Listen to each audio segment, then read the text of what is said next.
والله يدعو إلى دار السلام ويهدي من يشاء إلى صراط مستقيم۔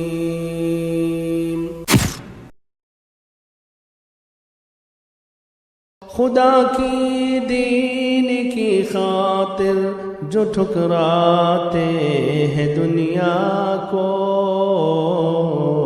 خدا کے سامنے ہرگز وہ پچھتایا نہیں کرتے، خدا کے سامنے ہرگز وہ پچھتایا نہیں کرتے۔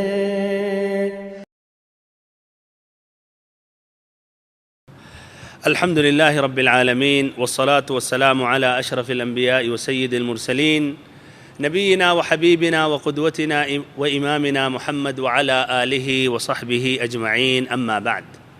محترم بھائیوں، معزز ساتھیوں، اللہ رب العزت حدیث قدسی میں فرماتا ہے: یا عبادی انی حرمت الظلم على نفسی وجعلته بینکم محرما فلا تظالموا، رواہ الامام مسلم۔ کہ اے ہمارے بندے، ہم نے ظلم کو اپنے اوپر حرام کیا ہے، اور ایسے ہی تمہارے درمیان بھی اس کو ہم نے حرام کر دیا ہے، تو آپس میں ایک دوسرے پر ظلم مت کرو، تعدی مت کرو، تجاوز مت کرو، زیادتی مت کرو۔ ایسے ہی صحیح امام بخاری اور امام مسلم کی ایک دوسری روایت ہے، آپ صلی اللہ علیہ وسلم نے فرمایا: اتقوا الظلم فإن الظلم ظلمات یوم القیامہ، کہ ظلم کرنے سے بچو، ظلم کرنا قیامت کے دن یہ ظالم کے لیے تاریکیاں ہی تاریکیاں ہیں۔ میرے بھائیوں اور محترم ساتھیوں اور بہنوں، ظلم کی متعدد قسمیں ہیں اور اس کی بے شمار مثالیں ہیں۔ ادھر نہایتی اختصار کے ساتھ جو اہم قسمیں ہیں وہ ذکر کر رہا ہوں، جس کے اندر حقیقت میں اور قسمیں داخل ہیں اور مثالیں بھی مندرج ہیں۔ پہلی قسم اللہ رب العزت پر ظلم کرنا۔ پہلی قسم بندے کا ظلم اللہ رب العزت پر، دوسری قسم بندے کا ظلم اور انسانوں پر، اپنے بھائیوں پر، نمبر 3 بندے کا ظلم اپنے نفس پر۔ پہلی جو قسم ہے وہ سب سے بھیانک قسم ہے، یعنی اللہ رب العزت پر ظلم کرنا۔ یہ کس طرح ایک انسان اللہ رب العزت پر ظلم کر سکتا؟ ہاں، اس کی وضاحت یہ ہے کہ اللہ رب العزت نے ہمیں اور آپ کو پیدا کیا اور مختلف انعامات سے نوازا۔ اب اللہ تعالیٰ کے بجائے کسی اور کی عبادت کریں یا کسی اور کے لیے کوئی عبادت یا عبادت کا کوئی جز ادا کریں تو یہ سب سے بھیانک اور یہ سب سے بڑا ظلم ہے۔ فرمایا رب العزت نے: ان الشرک لظلم عظیم، بے شک شرک سب سے بڑا ظلم ہے۔ ایسے ہی صحیح امام بخاری اور امام مسلم کی روایت ہے حضرت ابن مسعود رضی اللہ عنہ سے، انہوں نے نبی صلی اللہ علیہ وسلم سے سوال کیا: کون سا ظلم سب سے بڑا ہے؟ ای الذنب اعظم عند اللہ عز وجل، کون سا گناہ اللہ تعالیٰ کے نزدیک سب سے زیادہ سنگین ہے اور سب سے بھیانک ہے؟ تو نبی اکرم صلی اللہ علیہ وسلم نے کہا: ان تجعل للہ ندا وہو خلقک، کہ اللہ تعالیٰ کے ساتھ کسی کو شریک کرو، اللہ تعالیٰ کے برابر کسی کو بناؤ جبکہ رب العزت نے تمہیں پیدا کیا۔ آج کتنے ہیں وہ لوگ جو اللہ تعالیٰ پر ظلم کر رہے ہیں، اللہ تعالیٰ کی عبادت کے بجائے اوروں کی عبادت کر رہے ہیں، بتوں کی عبادت کر رہے ہیں، پتھروں کو پوج رہے ہیں، قبروں کا رخ کرتے ہوئے وہاں جا کر قبروں کا طواف کر رہے ہیں، قبروں کے لیے سجدہ کر رہے ہیں، قبروں کے لیے موٹے موٹے جانور ذبح کر رہے ہیں۔ میرے بھائیوں اور محترم ساتھیوں، یہ سب سے عظیم یہ ظلم ہے۔ اگر بندے نے توبہ نہیں کیا اور اس کی موت واقع ہو گئی اس حالت پر کہ وہ اللہ تعالیٰ کے ساتھ شرک کر رہا تھا، تو اللہ تعالیٰ نے اپنا حکم واضح طور پر سنا دیا کہ ایسے شخص کو کبھی بھی ہرگز معاف نہیں کرے گا۔ فرمایا رب العزت نے ان اللہ لا یغفر ان یشرک بہ وَيَغْفِرُ مَا دُونَ ذَلِكَ لِمَنْ يَشَاءُ، بے شک رب العزت شرک کرنے والے کو کبھی بھی ہرگز معاف نہیں کرے گا۔ شرک کے علاوہ جتنے بھی گناہ ہیں اللہ تعالیٰ جس کے لیے چاہے اللہ تعالیٰ معاف کر سکتا ہے۔ دوسری قسم میرے بھائیوں اور بہنوں، بندے کا ظلم اور انسانوں پر اپنے بھائیوں پر کرنا، یعنی تعدی، تجاوز کرنا، کسی کا حق لینا، کسی کے حق پر قبضہ کرنا، کسی کو مارنا، گالی گلوچ دینا، کسی کو قتل کرنا، یہ لوگوں کا حقوق ہے۔ اور لوگوں کا حقوق استغفار، توبہ، نماز، روزہ، حج کرنے سے نہیں معاف ہوتا ہے۔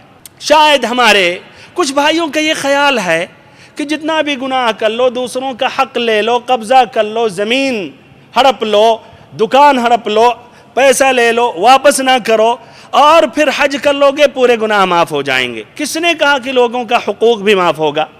میرے بھائیوں اور محترم ساتھیوں، لوگوں کا جو حقوق ہے وہ اللہ تعالیٰ نہیں معاف کرے گا جب تک نہ صاحب حق معاف کرے یا آپ اس کا حق ادا کر دیں۔ اس بات کی وضاحت کے لیے آپ کے سامنے 3 حدیثیں پیش کر رہا ہوں تاکہ ہم یہ سمجھ جائیں کہ یہ کتنا خطرناک ہے۔ پہلی حدیث جس کی روایت امام بخاری نے کی ہے کہ نبی اکرم صلی اللہ علیہ وسلم کے پاس جب کوئی جنازہ لایا جاتا تھا تو آپ سوال کرتے تھے کہ کیا اس پر قرضہ ہے؟ جب کہا جاتا تھا قرضہ نہیں ہے تو آپ نماز پڑھاتے تھے۔ ایک مرتبہ ایک جنازہ پیش کیا گیا، آپ نے سوال کیا کہ اس پر قرضہ ہے؟ تو کہا ہاں 3 دنانیر، 3 دینار ہے۔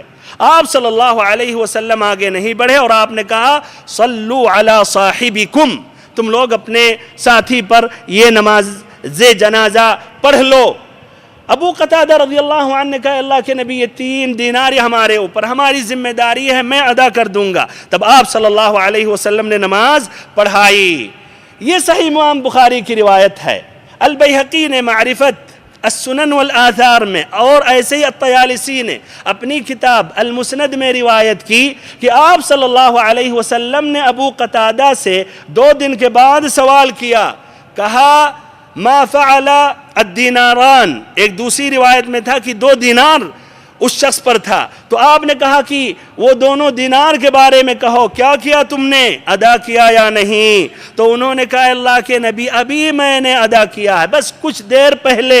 تو آپ صلی اللہ علیہ وسلم نے کہا الآن بردت علیہ جلدہ، کہ اب جا کر اس کی چمڑی کو یا اس کے جسم کو سکون اور راحت مل رہی ہے۔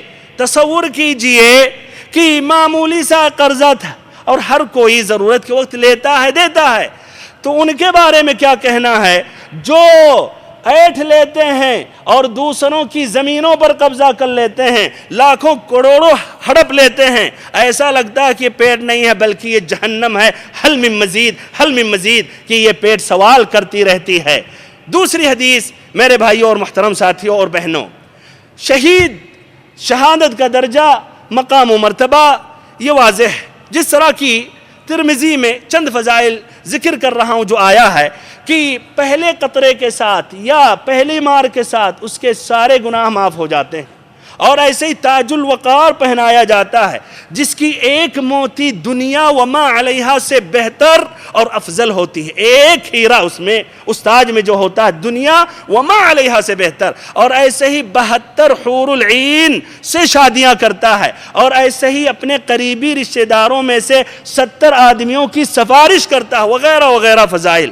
لیکن کیا آپ جانتے ہیں کہ خود امام ترمذی نے ایک دوسری روایت کی حضرت انس ابن مالک رضی اللہ عنہ سے، کہتے ہیں کہ نبی پاک صلی اللہ علیہ وسلم نے فرمایا القتل فی سبیل اللہ یکفر کل خطیئہ، اللہ تعالیٰ کے راستے میں قتل ہو جانے سے سارے گناہ معاف ہو جاتے ہیں۔ حضرت جبرائیل امین علیہ السلام نے کہا الا الدین، کہ صرف قرضہ، تو آپ صلی اللہ علیہ وسلم نے کہا الا الدین، کہ صرف قرضہ۔ تصور کیجئے بھائیو، شہید جس کا وہ مقام و مرتبہ، پورے گناہ معاف ہو جا رہے ہیں، وہ مناقب، وہ فضائل، بلکہ انبیاء کرام کے بعد، صدیقین کے بعد یہ شہداء کا مقام و مرتبہ ہے اور ان کا درجہ ہے جنت میں، لیکن لوگوں کا حقوق معاف نہیں ہو رہا ہے۔ تیسری حدیث جس کی روایت امام مسلم نے کی ہے کہ آپ صلی اللہ علیہ وسلم نے فرمایا اتدرون ما المفلس، کہ تم لوگ جانتے ہو فقیر، مسکین، غریب آدمی کون ہے؟ تو صحابہ کرام نے کہا المفلس فینا من لا دینار لہ ولا متاع، ہمارے درمیان ہم مفلس اس کو سمجھتے ہیں جس کے پاس دینار درہم نہ ہو، سامان نہ ہو، مال و دولت نہ ہو۔ تو آپ صلی اللہ علیہ وسلم نے کہا نہیں، ہماری امت میں فقیر مسکین شخص وہ ہے جو قیامت کے دن آئے گا یأتی بصلاۃ وزکاۃ وصیام، یعنی نماز پڑھا ہوگا، زکوٰۃ بھی ادا کیا ہوگا، روزہ بھی رکھا ہوگا، ان اعمال صالحہ کے ساتھ پیش ہوگا، آئے گا، لیکن ساتھ ہی ساتھ ویأتی وقد شتم ہذا وقذف ہذا وأكل مال هذا وسفك دم هذا وضرب هذا، کہ لیکن ساتھ ساتھ آئے گا اس نے اس شخص کو گالی دیا ہوگا اور دوسرے شخص پر قذف یعنی زنا بدکاری کی تہمت باندھا ہوگا اور دوسرے کا مال کھایا ہوگا اور ایسے ہی ایک دوسرے کو قتل کیا ہوگا اور ایسے ہی ایک دوسرے کو مارا ہوگا، تھپڑ لگایا ہوگا، جس طرح کی ایک مضبوط ایک کمزور کو کھاتا ہے، مارتا ہے اور اس کو ذلیل کرتا ہے۔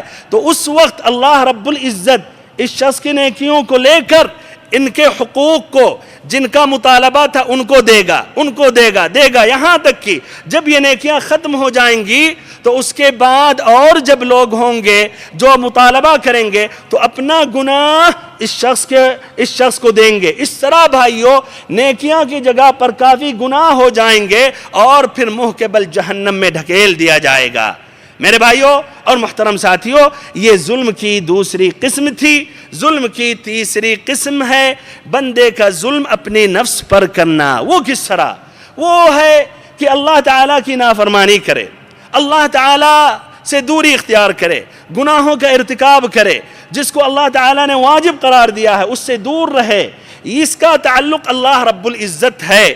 یہ تیسری قسم کی جو ظلم ہے پہلے اور دوسری قسم کی بنسبت بہت ہی آسان ہے۔ کیوں؟ اس لیے کہ اگر یہ بندہ سچے دل سے اگر وہ توبہ کر لے، اپنے سابقہ گناہوں پر نادم ہو جائے، اب ارادہ کر لے کہ مستقبل ایام میں نہیں کرے گا، تو پھر اللہ رب العزت اس کے گناہوں کو بخش دے گا۔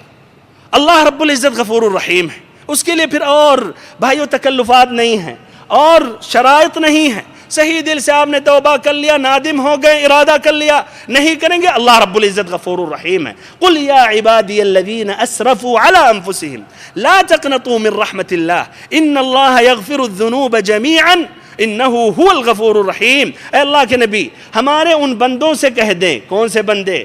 نیک صالح متقی پرہیزگار نہیں، وہ لوگ جنہوں نے گناہوں کا کافی ارتکاب کیا اور گناہوں میں انہوں نے حد سے زیادہ تجاوز کیا، کہ اللہ تعالیٰ کی رحمت سے مایوس نہ ہو، بے شک رب العزت سارے گناہوں کو بخشنے والا ہے، انہ هو الغفور الرحیم، وہ رب العزت مغفرت کرنے والا نہایت ہی مہربان ہے۔ لیکن اگر بندے نے توبہ نہیں کیا اور اس کی موت واقع ہو گئی اور ساتھ ساتھ اس نے شرک اور کفر نہیں کیا ہے، اور یاد رکھیں کہ نماز ترک کرنا یا نہ کے برابر پڑھنا یہ کفر ہے، تو اگر کفر اور شرک نہیں کیا تو اللہ تعالیٰ کی مشیت کے تحت ہے، یا تو رب العزت اپنی رحمت سے معاف کر کے سیدھے جنت میں داخل کر دے، یا تو پھر جتنا اس نے گناہ کیا ہے اتنا سزا دے، جہنم میں، اور سزا کاٹنے کے بعد پھر وہ جنتی ہوگا۔ اللہ رب العزت سے دعا کرتا ہوں کہ اللہ رب العزت ہم سبھی کو ظلم کرنے سے بچائے اور ہم پر ظلم واقع ہونے سے بچائے۔ اللہ تعالی ہم سبھی کو نبی اکرم نبی اقدس صلی اللہ علیہ وسلم کے سیدھے اور واضح راستے پر چلائے۔ وآخر دعوانا ان الحمد للہ رب العالمین۔